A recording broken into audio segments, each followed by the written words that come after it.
અને ભરોસો કેવો, કદાચ દુઃખ આવ્યું છે તો પણ એ દુઃખ ભગવાને કાંઈક મને સબક કરવા માટે આપ્યું, મારા જીવનમાં કાંઈક સબક શીખવા માટે ભગવાને એ દુઃખ આપ્યું છે. હવે એ દુઃખમાંથી મારે કેમ બહાર નીકળવું એનો રસ્તો પહેલા હું ગોતું.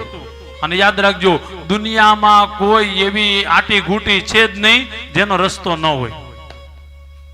પછી તમે એને ભગવાન ગણો, માતાજી ગણો, પિતૃ ગણો, ભાગવતજી ગણો, મા બાપ ગણો, ગમે તે બધી જગ્યાએથી એક ને એક જગ્યાએ એવી આટી ખુલતી જ હોય છે. બસ ભરોસો રાખો. અને ભરોસો જેવું કામ કરે એવું દુનિયામાં બીજું એકય કામ નથી કરતું. ભરોસો બહુ મોટું કામ કરે છે સાહેબ. આપણને ક્યાં ખબર હતી? આજથી 5 મહિના પહેલા આ લોકોએ નહોતું વિચાર્યું કે અમે અહીંયા બેઠા બેઠા કથા સાંભળશું. સાવ સાચું કેજો, વિચાર્યું હતું?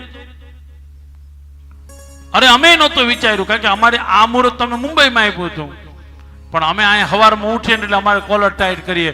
અમે કેટલા ભાગ્યશાળી કે ગંગાના કિનારે આજે ચૈતર મહિનો મા બાપના સાનિધ્યમાં, વડીલોના સાનિધ્યમાં અમને કથા કરવાનો મોકો મળ્યો. એટલે અમે ભાગ્યશાળી, તમે ભાગ્યશાળી. આટલા બધા પિતૃઓ, કુળદેવીના હાજરીમાં આપણે કથા સાંભળીએ છીએ.